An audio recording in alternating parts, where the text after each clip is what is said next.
the California wildfires are starting to get freaking insane. So it just like quadrupled in size yesterday, and then they had to evacuate 5,000 residences, which is crazy. Like that's a lot of people. I Even with the fire that we had, I can't imagine losing the house to a fire. That is super traumatic for those people, and my heart really goes out to them because that's super scary to think about. You know, you work hard in life for the things that you have. Mm-hmm. And to have that taken away from you at the snap of a finger, I can't imagine. Well, and whenever the house caught fire for us, I went back in while it was still kind of blazing, but it hadn't got that bad yet. I was trying to fight it, trying to do my thing, and I kept grabbing all types of stuff from Carson's room because I was just like, if everything does go, she was 4 at the time. Like, she is not going to understand losing literally all of her belongings. Right. So I literally just started loading up bags, took out what I could, and then once it got bad enough where I was starting to become at risk, I started trying to fight it.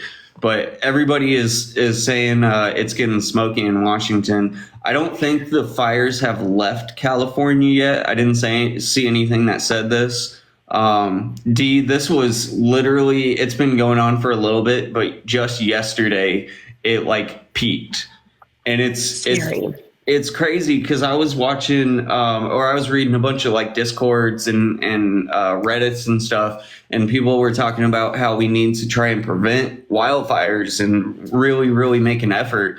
But it's like, what can you actually do? Because between lightning strikes and natural occurrences, cigarettes and stuff, obviously be careful with your cigarettes, campfires, make sure you're putting that stuff out. But there are so many things when it's dry like this, it can spark in a heartbeat. So it's like, you can't prevent it. And also just not littering in general. Like when you keep, trash and extra things, they're all things that can catch on fire and cause an issue. And my boss, he is a fire chief. He's the one below the fire chief.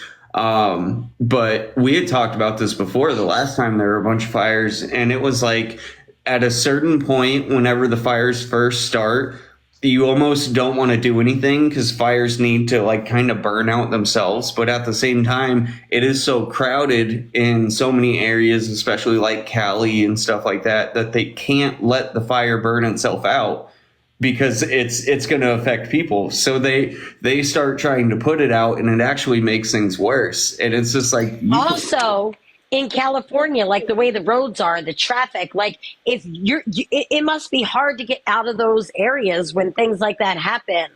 Mm-hmm. Oh, because it's bad anyway.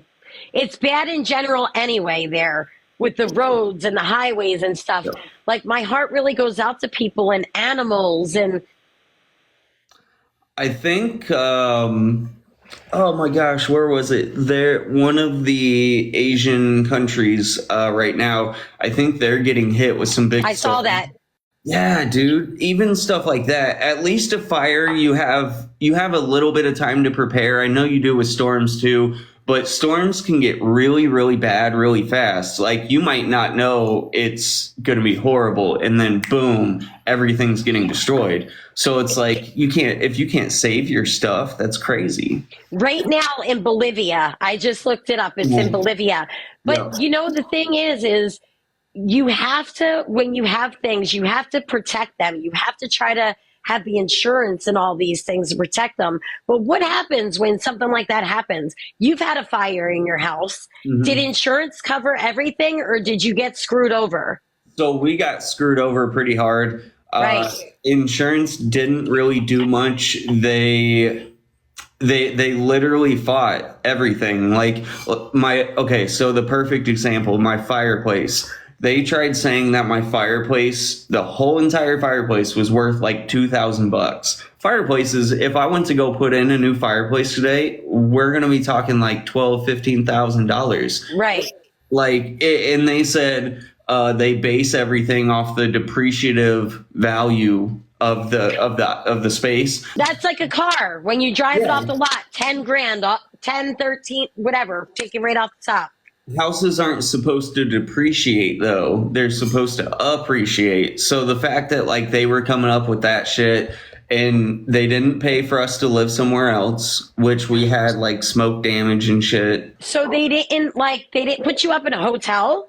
My No, thoughts would be that if you had insurance, they would at least cover like, the fact that you couldn't stay in your house because the quality of air and stuff like that.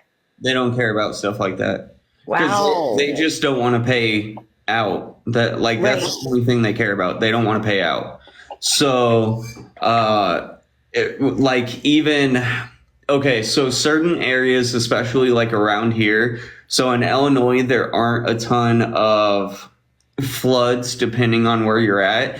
And if you are like, let's say you're in an area and you're at a low risk for floods, like the water table is low, everything, there should be no chance. Insurance will literally tell you you cannot have flood insurance.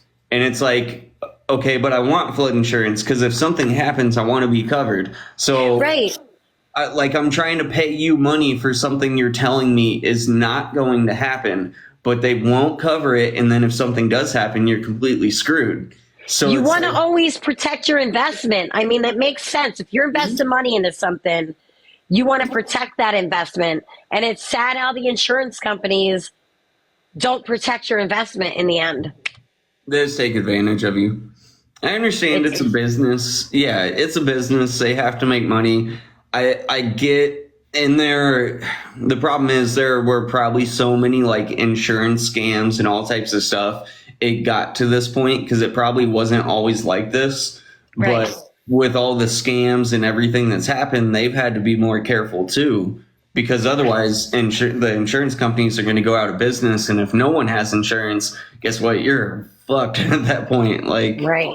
Absolutely. Like we tell people doing pest control, like I really, really promote like termite protection around your house because insurance doesn't cover that anywhere. So it's like it's another type of insurance, but we'll actually take care of you. Like you don't have to pay anything extra. You pay to get it done and you pay to have it maintained. And then that's it. If something happens, which nothing should, you're covered no matter what. That's Right. I love that stuff because it's like, dude, I've seen termites destroy houses and do like hundreds and thousands of dollars in damage. I can't imagine if I had something that was worth so much money and then I wasn't able to everything turn out to be like that. Yeah. Right. And it's, I mean, like we've had one thing after another happen, like the freaking food and stuff. We just lost our entire fucking fridge because the power went out. Like that was a big deal. Even owning a house is, oh my gosh, it's so nice because at least it's yours. And whenever you're spending money, you're like fixing up your house and you aren't paying to literally nothing. But at the same time, if anything goes wrong, it's all on you. Like if you don't have the money, you're just shit out of luck.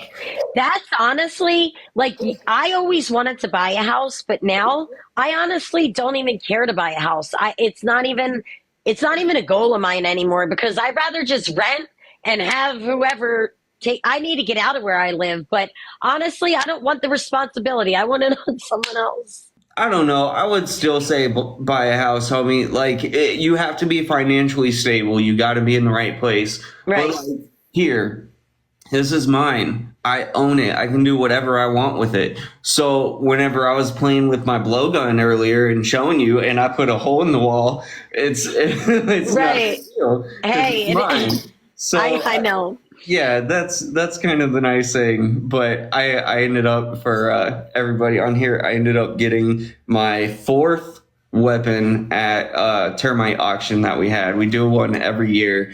And I got the link sword, I got a throwing axe, I got a boar spear, and then this year I got a blow pew pew. And he pulls and he goes. It looked like like a tripod stand, and I'm like, Kyle, what are you doing? He's stretching it out, and then all of a sudden, bink, right across goes a dart, and I'm like, Hey, we ain't gonna have no more rabbits here, homie. Speaking of weapons, though, this is a good way to get into all the school shooting stuff that we wanted to discuss. You want to kick it off, or you want me to? So you can kick it off, and then we could discuss the little lock boxes. Cool. Okay. So we were looking at, there was just a school shooting in Appalachia, Georgia, I believe it was, somewhere around there. And this kid was bought a AR-15 semi-automatic by his father for recreational purposes, I guess. And he ended up taking it to school, and he unalived a teacher and 3 kids, and then he injured a teacher and 8 kids.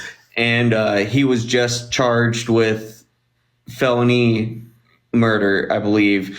And then his dad got 2nd-degree manslaughter, if I remember right. So his dad got in trouble because he bought him the weapon. This is a 14-year-old that you're buying a AR-15. I understand having fun and going shooting, and it's Georgia. I'm in the Midwest. I get it. We do that kind of thing around here too.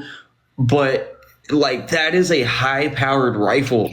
That is a big, crazy weapon that is being given to a 14-year-old. Right. And also, a 14-year-old that has mental health issues that are known. That right there is what is alarming to me. When someone has mental health struggles, they're unpredictable. Mm-hmm. You don't put a weapon into a child's hands that's already unpredictable. I'm sorry. Well, and like Erin said, she was bought one as a teenager, but could not access it unless her dad was with her. Right. Cool. I mean, that stuff makes sense, which I guess if you really wanted to, you could still probably somehow get a hold of that stuff. But there need to be precautions in place. I feel like there's no real way to track something like that, because you can't really say, for the dad who has a clear record, doesn't have mental health issues or whatever, you can't really say you can't have a weapon because your child has mental health issues. Hold on, I'm going to argue that one with you real quick, because the mother knew that the child had mental health issues, correct? Like, it was known. So where's the communication between the parents? I still say that the parent, like, that is the parent's fault for putting something like that and allowing that to be in his hands. So that I agree with. Maybe I said it wrong. I agree with that. There is no way to monitor the dad. You know what I mean? Because, yes, that should have been something between the parents that the parents figured out and had control of. But like, from a government standpoint and getting a FOID card and stuff like that, you can't tell the dad you can't have a weapon because he might give it to his kid who has mental health issues. That thing. So controlling that stuff is really, really hard. Because I mean, who's really checking up on every single property?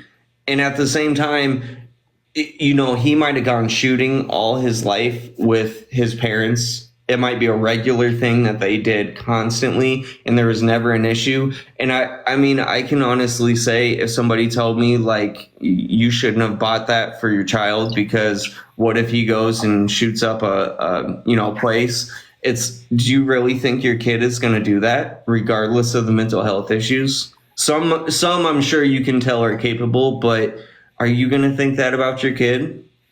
Honestly, if I saw those mental health struggles and knew that there was something going on, I, as a parent, just wouldn't allow something like that to be put in my child's hand. Not for me. I wouldn't be the one to do it.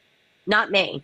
And that's another good example of where you're from, though. Right. You know what I mean? I agree, and I could validate that, because it's not normalized to someone like me.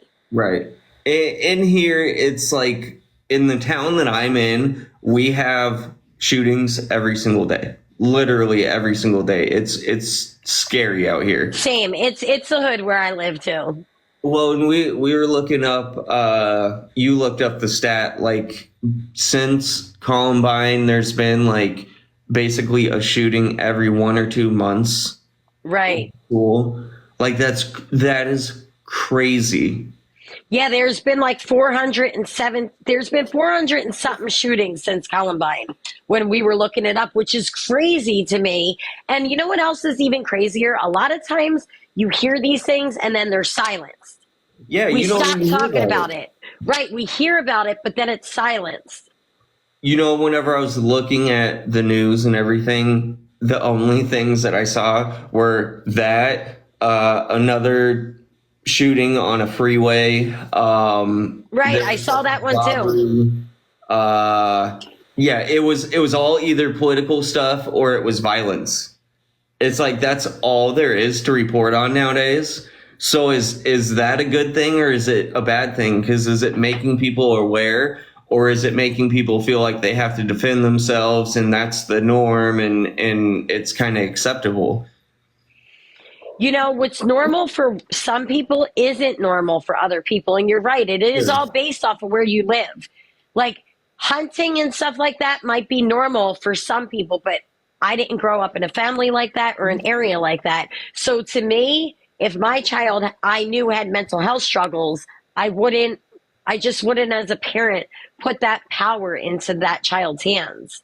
Have you ever fired a weapon? No. No, you haven't? Mm-mm. Nope. Huh. Never. Is it You just know what it because? is? I'm going to be honest with you. I'm scared. I don't want to touch a weapon. Okay, and see, being someone who's I haven't grown up around weapons. Like we didn't go shooting all the time, we didn't go hunting all the time, anything like that. I've been around them to some degree. I have never been scared of weapons. I just know how to handle them, so I'm more comfortable with it. But it's still like it's still a lot of responsibility, and you have to be able to check yourself and make sure that you're being as I guess responsible for everybody else as possible. You know what I wanted to talk about? So, my kids, when they go to school, I have to sign this thing Mhm. where if they have a telephone, they have to put their phone into one of these. Now, any parents on here, do you know what this is? This is a lockbox that the schools have now. Where do you know, like the tags on a shirt, how they have to put them in that little thing and remove the tag? That's how this gets open. The school has a little thing that they unlock this with. Now, the kids have to put their phones in this at the beginning of the school day and they get them back at the end. I don't like this. I signed the paper, but guess what? I'm going to be that parent that tells my son to take his phone, turn it off, and tuck it where you need to because I want to be able to get in touch with you when you're at school. I'm sorry, but the school rules, I feel like my rules are superior to theirs. I'm sorry. It is what it is. Where do the bags go? The the they the bags go. Hold on, that's a good question. That's a good Is question. They just get locked. I think the teacher makes them put them in something. They collect the phone from the okay. child. So I don't like that idea. And my son, like, I'm not going to rat him out or anything, but even on the school bus, there's been issues on the school bus. The kids are not allowed to have their phone out on the school bus. When there's an issue, I want my child to contact me. I'm sorry, but I pay for that phone and you have that phone for a reason. And the number one reason is safety so that I could get in touch with you and I know your location. The school bus does make sense. That's weird. I got in trouble about the school bus. So I had already went into school and talked to them. My son was recording on the school bus because he was showing me what goes down on that school bus. Oh my God, the way the kids, they mix kindergarteners with eighth graders on the school bus. So my little girls are getting pushed to the back of the bus with eighth graders, hearing all kinds of sex talk Hmm. and all things that are inappropriate. So you know what I did? I marched my ass into the school.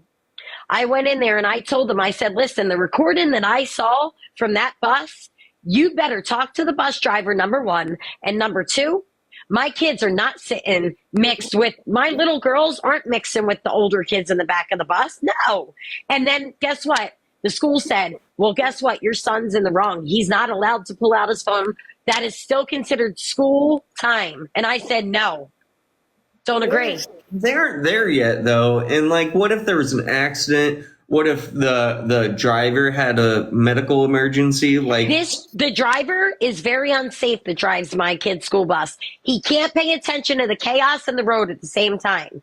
And I told the school, pull the videos from the bus. Your heads would spin around with what's getting said and done on that bus.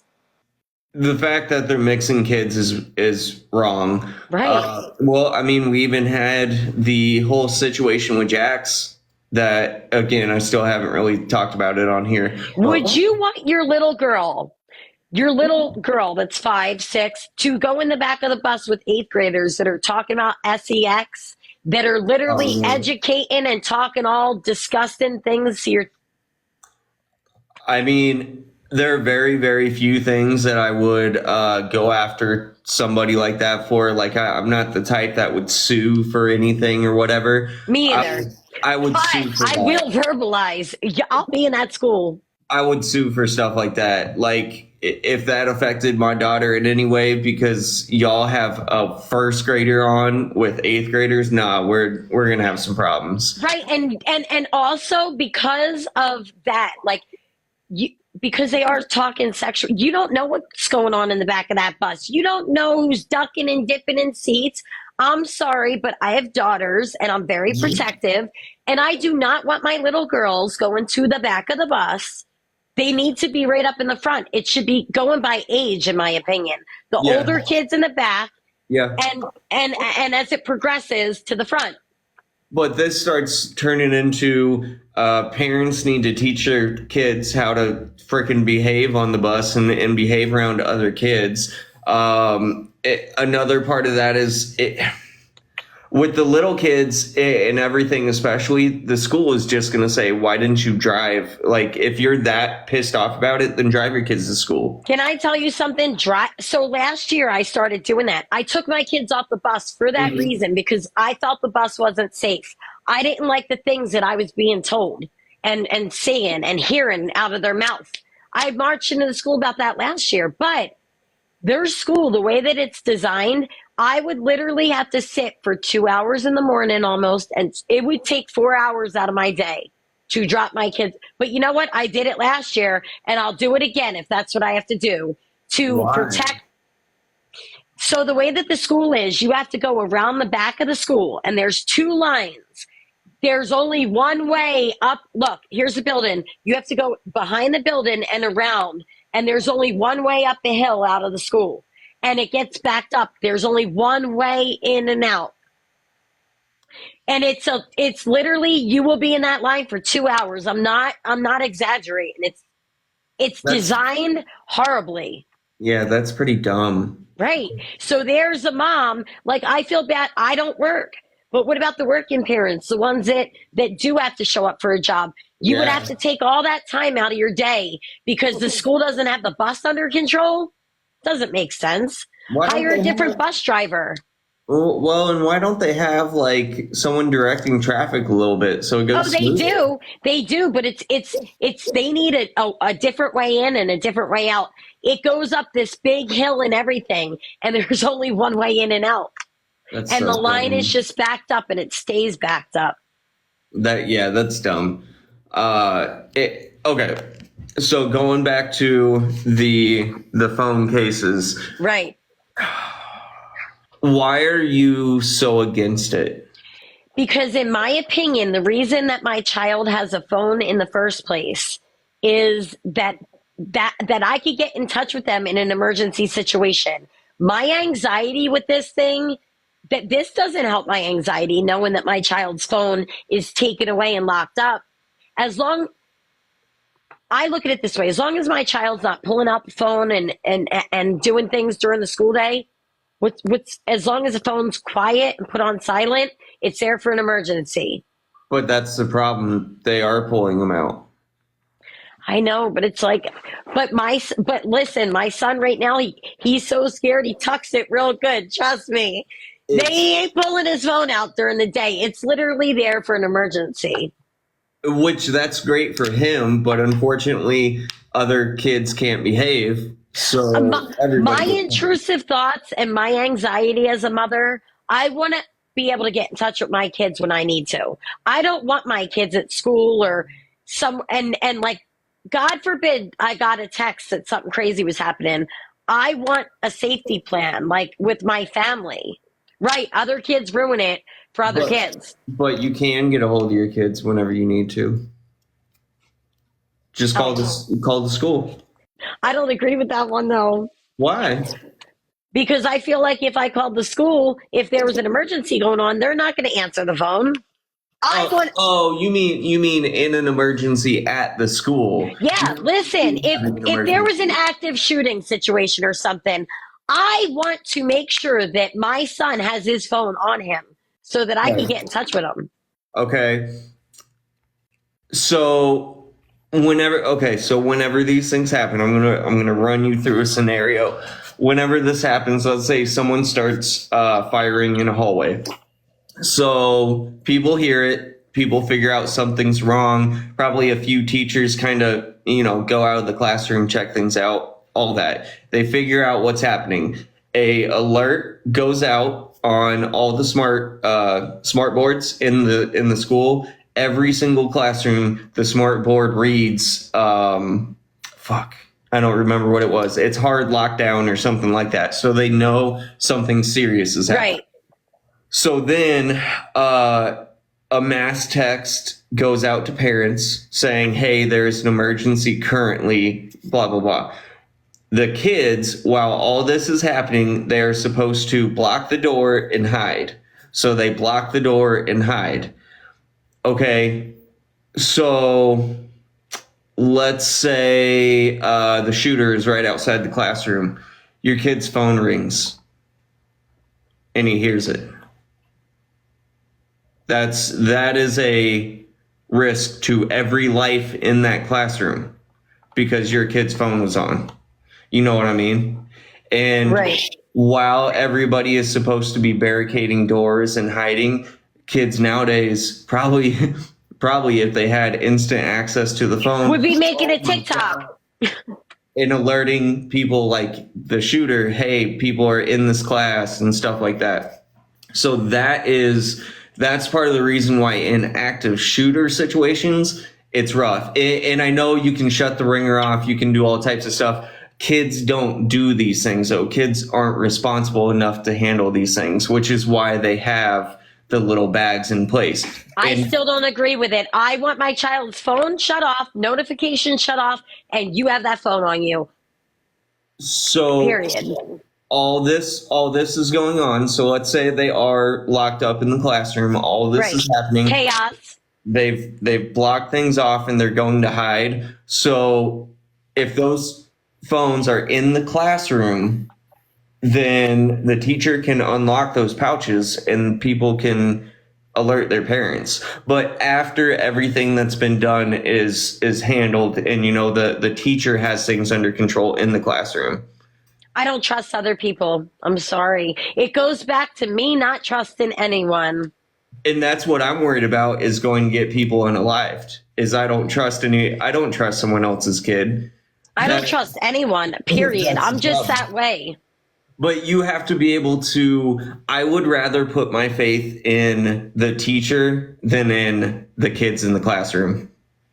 Because the teachers, regardless of how they're going to be able to handle it, because some can't. Some get in that situation and they panic and they do everything they aren't supposed to.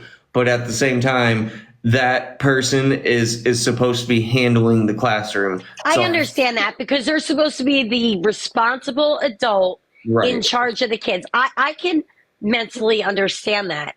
I still want my child to have their phone. It's still a thing. I'm not going to change. Right. It's there in the classroom.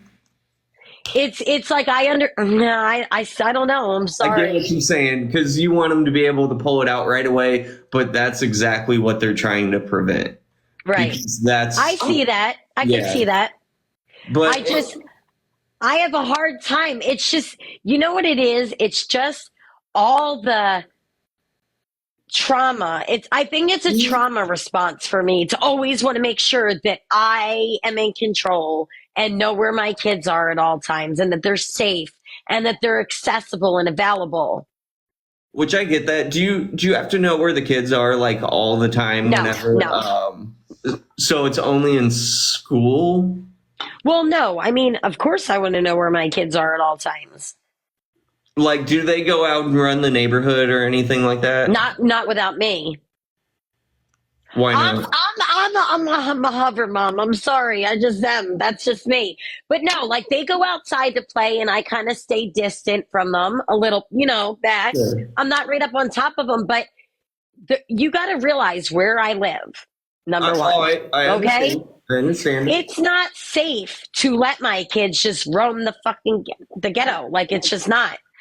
The other thing is like I tell them, like, because it's apartment buildings, Mhm. you never know if somebody grabs you and pulls you into one of those places. Gone like Like, that. no. Yeah.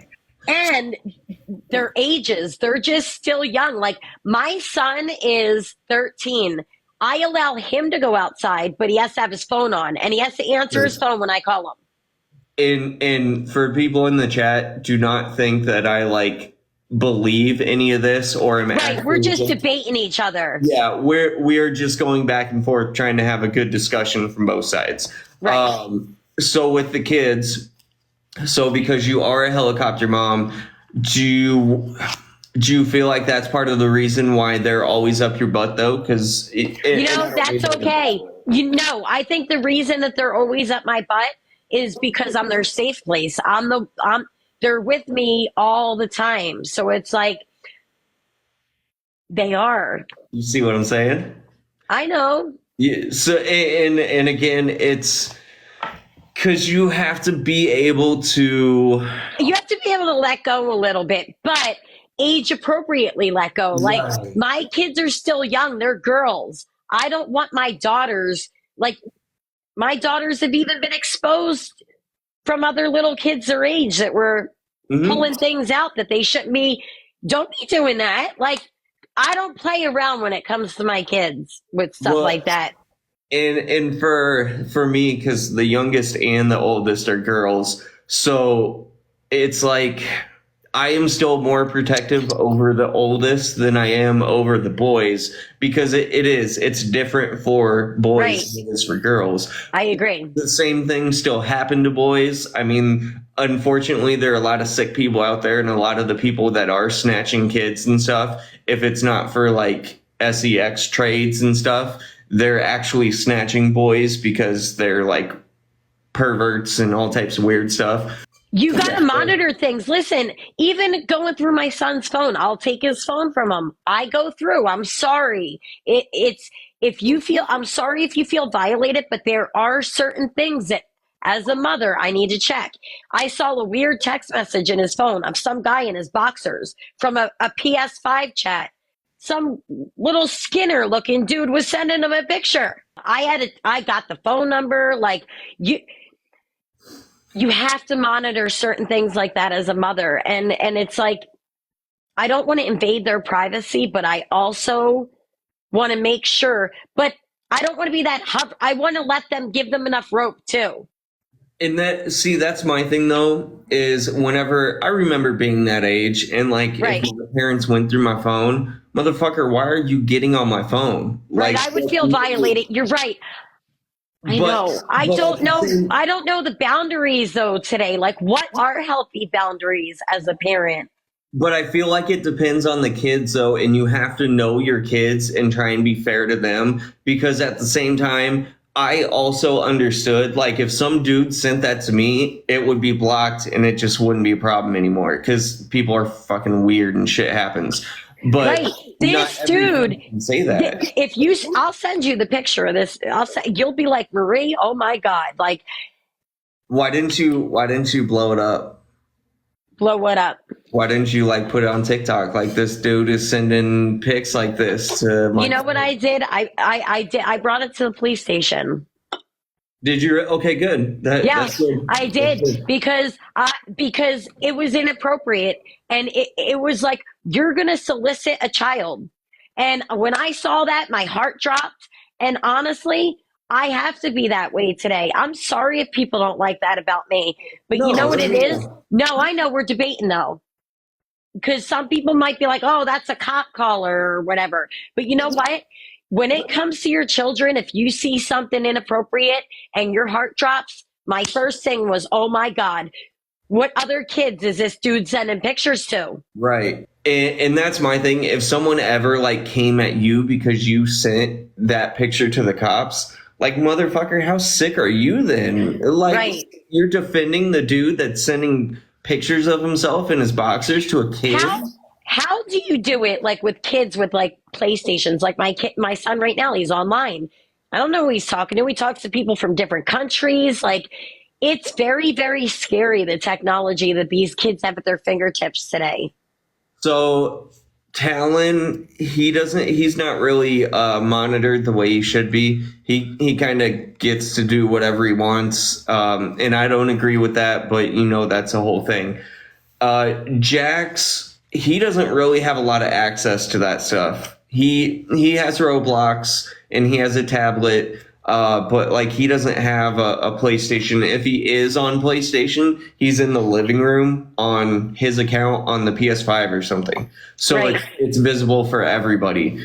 It's his iPad. I mean, it has security restrictions on it and stuff like that. And once I see him more mentally mature, then maybe you can move away from that. But he's not at that point yet. That's our job to judge. You know what a lot of people were talking about, a lot of the mothers were talking about in the comments of the videos that I was reading about the shooting?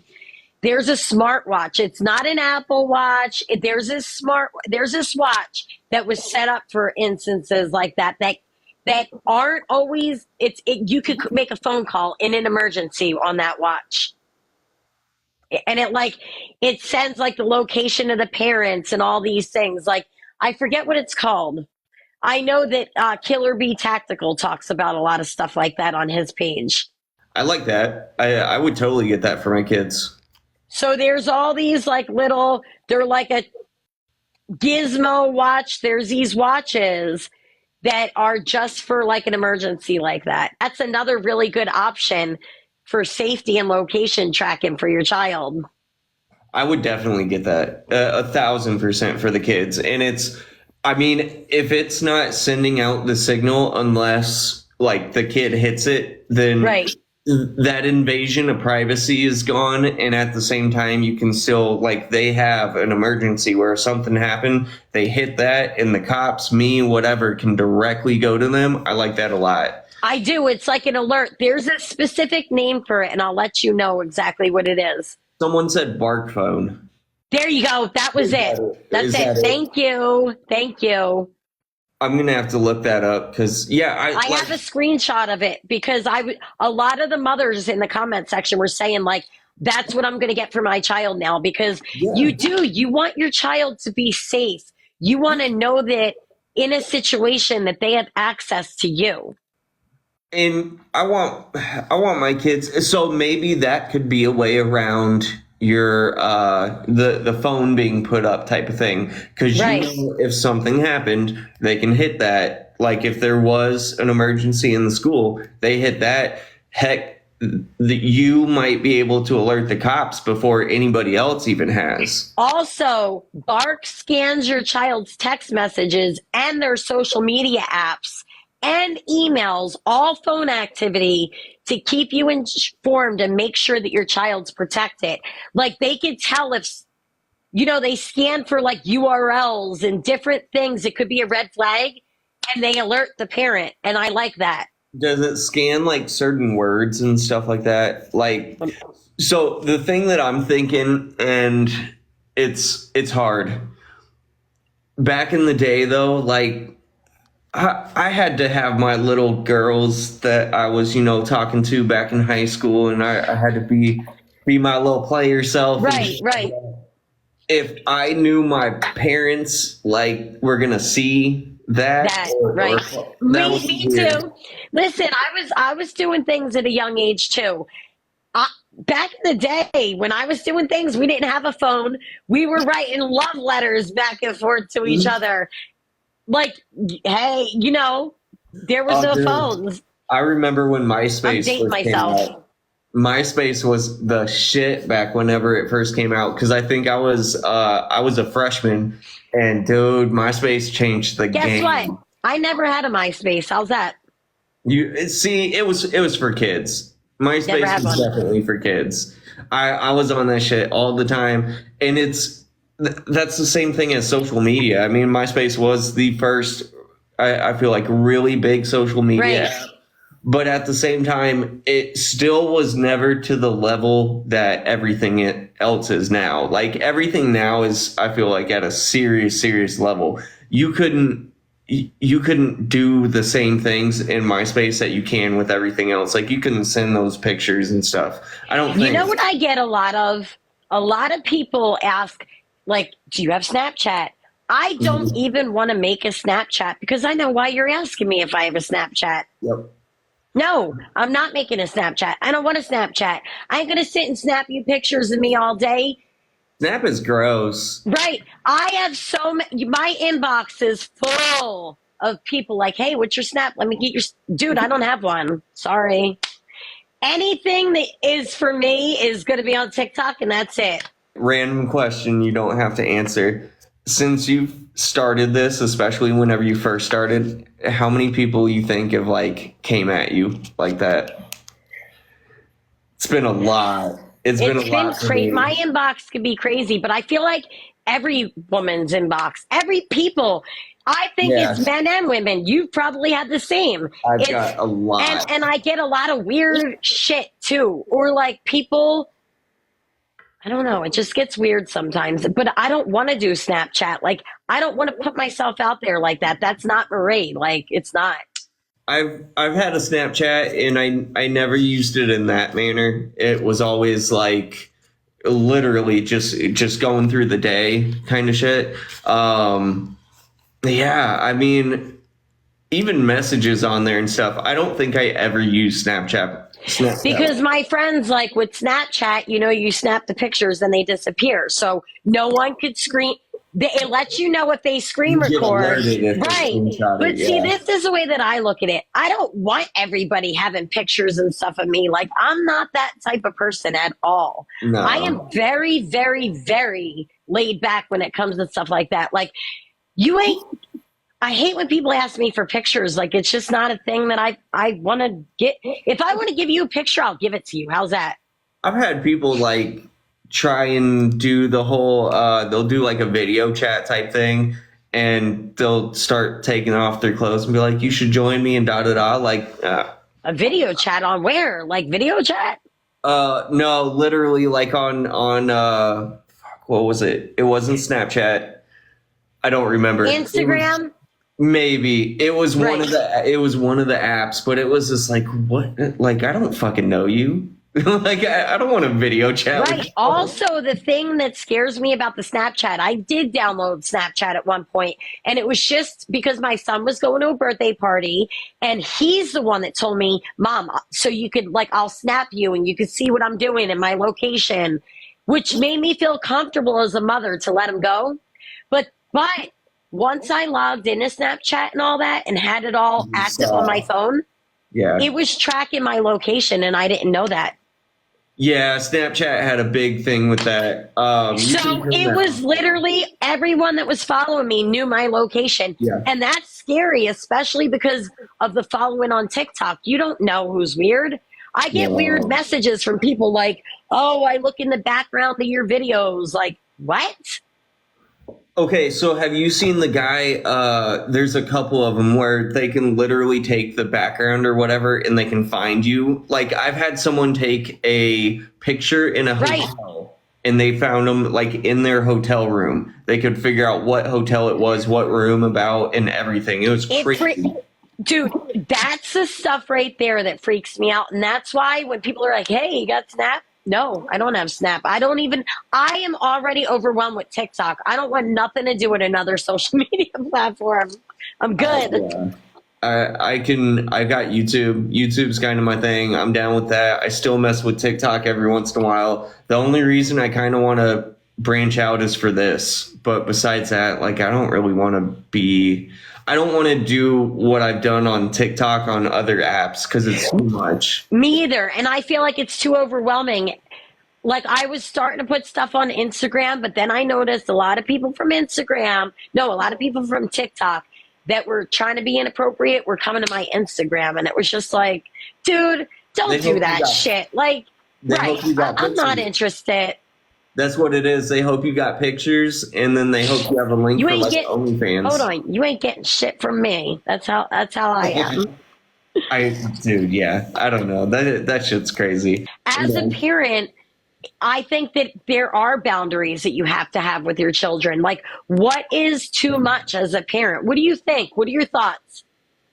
I don't know. My mom took it too far all the time, so it was very, very extreme in my house. So how do you balance that now that it's your house and you're in control? So the younger ones, they have a little bit of a free reign. Like, I don't monitor every single thing they do. I don't really monitor the phones like crazy. I just want to know kind of the gist of what's going on, and if I feel like something is weird, then I may look into things. Right. That's kind of what I do too. Yeah. And lately, especially with like all the other situations that I've had going on, I've been monitoring a little bit more closely because of that. Sure. And Sanders even said her daughter's in college and keeps her location on. If you're paying the bill, I feel like that's fair. And the other thing is, Sanders, like with the I forget his name. He disappeared and fell into the water, like that college boy. Mm-hmm. I followed his case very closely, but like the location being on would have helped out like a lot in situations like that. Your child's out drinking at a party and, you know, goes the wrong way one day. You just don't know, and you got to be careful. And Janet said it right. She said my friends and my daughter's friends that their parents were so strict. Right, are the ones that act out. So, dude, I 100% agree, because that's why way back in the day, I mean, I was getting out of the house way too much, doing shit I shouldn't have, and it was because I hated being in my house because my mom was so fucking nuts, and then they would argue all the time. So it was like, it was a horrible environment to be in, and it led to me doing blow all the time and drinking and smoking, but it also led to me, I didn't want to be broke like we were, so it led to me working a lot. Like, I worked my butt off, and then whenever I got done with work, I was being a little crazy. But I also didn't learn like sexual safety and stuff like that. Like, you should wear a condom. That's it. That's what we wanted to talk about, like school. Talking to your children about sexual safety, drugs, alcohol, the dangers that are out there with illicit fentanyl, fake pills. Like, it's a new school year right now. And it is very important as a parent to make sure that we have these tough conversations age appropriately with our children. Yeah, 100%. Because it just, the first real girlfriend that I got with, we didn't use protection. How old were you when you started doing things? My first, I was 12, but really, really getting serious, I was probably early 15. Like, that's when it turned into like I was searching for it, and then I was in like a serious relationship. The other thing that I felt like hurt me, I was in a serious relationship and didn't know how to handle it. It was like that high school love. Right. And I hadn't really experienced a ton of other things already too. So like, me and her just did everything. And same. I had that person. It wasn't healthy because I hadn't played the field a little bit to learn. You know what I mean? I feel like for me, I was way too young when I got into like a very serious committed relationship. Mm-hmm. What the freak were my parents thinking? They were so strict. I don't know how I got away with what I got away with. I manipulated. I lied. His house would be like the house that I could walk in, say hi to his dad, and walk right upstairs. Like at 13 years old. Hi. Yup. I'm going right upstairs, bro. Well, that's why Amanda didn't ever come to my house. She would come to my house occasionally just to like save face and stuff. But we went to her house because her mom didn't fucking care. Right. And you could get down over there. Like, hi, Penny. Her, It's the her, truth. her mom had walked in on a like we were the only ones in the house. It was a small place, and we were in the living room, and we were just under a blanket doing our thing. And her mom walked in. I remember having somehow all the clothes were on the couch still, and like we got dressed underneath while her mom was like sitting right there, and that shit was crazy types of stuff. Right. Just there was no control. She wouldn't. I don't even think she would have cared, but it was still weird. Right. You feel awkward because you're in someone else's house. But you know what it is? It's like a lot of times as kids, we need to experience these things. And it's always that first love situation. Like, I really, I don't know. I that kind of got me set up for failure for the rest of my life, I feel like, because I was so committed to that relationship. And I don't know. I just feel like it was too young for all of that. Like, I think it helped me because I learned what I wanted and how to like be affectionate and stuff like that. But at the same time, I learned what would break a relationship. Because like I didn't have, whenever I was with her, I didn't have a lot of freedom. And that was the problem. I got a job, figured out what a little bit of freedom was, and you went all in. You went balls deep. You fell right in. I could have brought her with me, and if that hadn't gone the way it did, I guarantee you, her and I would still be together. Right. But it just, I figured out what else was out there, and I was like, damn, I want some of this. And some of this, and some of that. And that's the thing with the boys too, that I want to be able to discuss with them. Talon's had a couple of girlfriends that he's brought over, and you have to keep the door open. You can't be alone in your room and all that stuff. And you guys can't be at the house together alone. Right. Because it just doesn't need to happen. But don't you think that leads to unsafer situations? And I'm going to tell you my argument on that, just to go back and forth with you to see both sides. So in my opinion, when I was younger and trying to be manipulative and sneak around, I would do things in places that were inappropriate because I didn't have a safe place. I would do things in places like the woods. Like, here I am going out in the woods with my boyfriend when it should have been somewhere else. Yeah, I agree with you. I know what you mean. It does, but I still also can't allow them to just do whatever they want. Do what they want, right. You're not old enough. You're not paying the bills. You ain't just gonna, right. Really, the only thing I care about, like, don't be doing that when everybody else is here, because really it's for everyone else. I know you're going to do it. It's fine. If you're going to go do that, you're going to find a way, cool. But, like, you got little brothers and sisters. We don't want to see that. Right. And the other thing is, all I care about is practice safe sex and wear protection and make sure that you're being conscious of what you're doing. Make sure that whenever you go in there, because the first little bit, you're all excited and you don't know what you're doing and stuff like that. Make sure that the girl actually wants to do what you're doing. Right. That the woman is consensual and it's consensual both ways, and that you're not being like too much. Right. And it's not just lost in the moment, because I know that happens with kids too. That happened with one of my friends whenever we were in high school. She told dude, like, you know, they were kind of getting far and she was okay with that. But it hit a point where she still hadn't been with anybody. She didn't want to be with anybody yet. And he pushed it. And like that was a whole thing for a long time, and it screwed her up for a while. And it's right.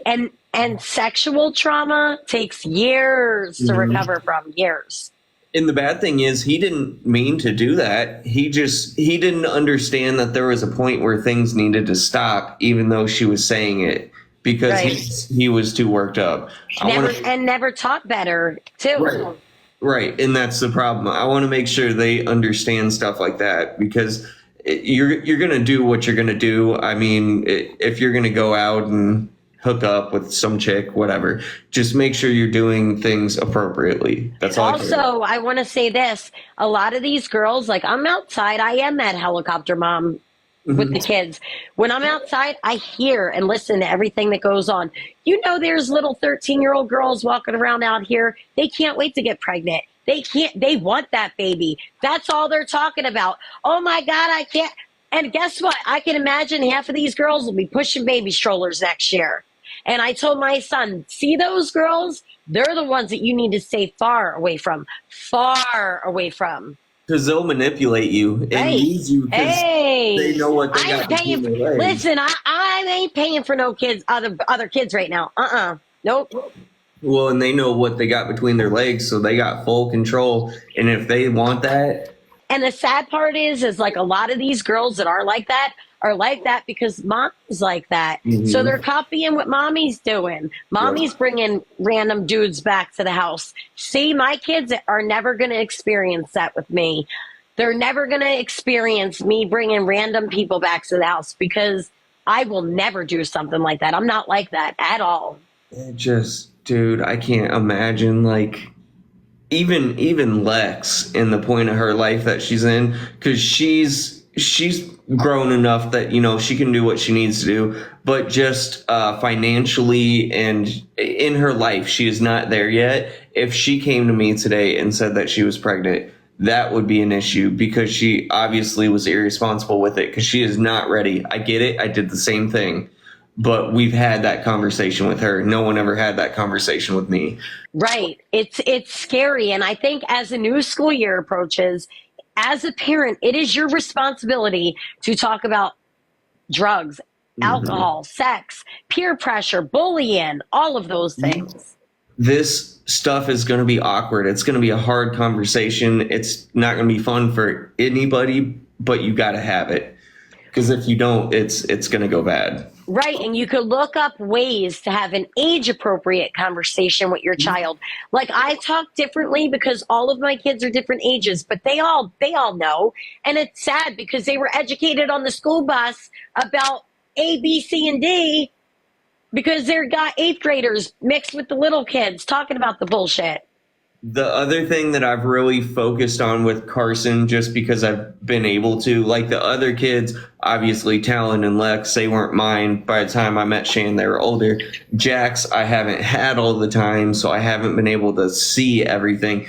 With Carson, I started from, I mean, honestly, the time that she could kind of talk and comprehend. If there was something kind of going on or something that needed talked about, her and I have had those conversations. She's only 6. I haven't had to have any crazy conversations with her yet, but I've made it so we can have those conversations. So when the time comes, it's not awkward. It's just something that we have to do to keep safe. We have to normalize certain things, and that's what I tried to do in my house. Like periods, for example. Mm-hmm. There's a good one. When I was younger, my mom really didn't talk about stuff like that. It was like a shameful thing. It's part of life. You're a woman, but my mom shamed that. So when she shamed stuff like that, I had different views about certain things. Like I had to feel like I had to hide everything. I talk openly with my kids about that. Like I have one daughter that has her period already, and we don't hide it. We talk openly about that. Because it's part of life. We don't need to be ashamed because it's a certain time of the month. Do you know why, like, your mom shamed you for it? She did. She shamed me for a lot of things like that. Like, I don't know why. Because I was a woman now. Like, I don't know, but she did. She shamed it and she wouldn't talk about it. I don't know. My mom was kind of like, she would never have a conversation like that with me. But I don't think she was capable of having those serious conversations because she just has so many freaking issues.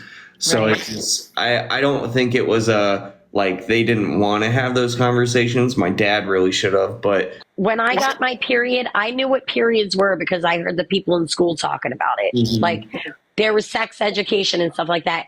But it never really came out of my mother's mouth. And when that happened to me in school, and I didn't expect it, and I was totally caught off guard, I thought something was wrong with me. And I was the same way. I learned a lot of things from my peers, and That's not healthy either because a lot of those kids grew up in very different places. So you get like bits and pieces of all these different things. And it's like it helps build who you are, but some of it is not the best information because it's coming from some other kid who doesn't really know what the heck's going on either. Again, it's important to sit down with your kids and have these talks. Let them know what drugs are out there, especially once your kids start getting into like middle school, 7th, 8th grade. That's a big time for stuff like that. Let them know what Narcan is. I wonder, you're absolutely right. We need to talk about these fake pills. We need to talk about these things. I'm seeing a lot of women also saying in here that their mothers shamed something that was normal. I want to look more into that with my therapist, to be honest with you, because a lot of sexual things were always shamed in my household. It was like, oh, you can't do that. You can't talk about that. Oh, I don't want to hear that. I don't want to know that. Like, I'm not like that. I'm more open. And that's why even sharing my recovery story out loud, a lot of people don't like the fact that I share my healing journey out loud. Yeah. It bothers people. It threatens people. But you know what? I don't freaking care anymore. Sorry. You have to make sure you're a good role model for some of these people whenever you put that stuff out on here, just because like I can't tell you how many 16, 17, 18-year-old kids have come to my profile and been like, dude, I was starting to go down this rabbit hole watching this. I've got to stop. And literally tell me that they no longer are going to fall into a trap because of what I talked about. And it's just like, if you're setting a bad example, like certain people I feel like have on here, you are going to be showing a side of life where you're saying that certain things are okay and they aren't. And it's just be careful what you're saying. There are a lot of people watching. There are a lot of people. Yeah, and you know what it is? But a lot of people feel threatened when you start talking and healing out loud. But you know what? It's my therapist even said this to me. When you make a video, Marie, it's almost like therapeutic for you to get it out, like, and put it out there and post it because you're getting it out of your chest. You're getting it off of your shoulders. And that's how I've been healing lately out loud. And there's times where I'm happier. There's times where I'm sadder, but it's all about how our emotions play out. But if we're not approachable as parents, you have to be approachable. My parents were not approachable parents. And they're still not. They're still not. I can't go to them and be like, hey, I'm having a bad day mentally today. You know what they tell me? Suck it up. Tomorrow's a new day. I'm not like that with my kids. I try to break that cycle. Well, and I was trying to think of what kind of made it so that your family is close or not close, because like you aren't super close with your family. They also weren't open with you or approachable. I'm not super close with my family. They were also not approachable. So is it whenever your family is approachable, you guys become closer, and it means whenever you leave, you're together more? No, I just feel like my family's always going to be like that. I'm always going to have the relationship that I have with my parents, unfortunately. Right. I'm always going to have the relationship that I have with my siblings. Or lack thereof. Hey, you know what? You made it this far without them. Well, right. With them only in your life as far as they are. If they don't want to be in your life, then they aren't the ones to be with. Spend your time. Absolutely. And that's what I've been doing. I don't want to spend my time around people that bring me down anymore. I want to spend my time doing things that fill my cup. Yeah. That's all that matters, because if people aren't going to build you up in your life, then you got to drop them. That's the only thing that matters. Yeah, my parents are still married. They've been married for like over 60 years. Like they were high school sweethearts. Like my parents have that like ride or die, like we're never going to break up. We're always going to stick together type of deal. And honestly, that's what I broke with my kids. If you have kids with someone, it doesn't mean you need to stay with that person. You don't have to stay with that person.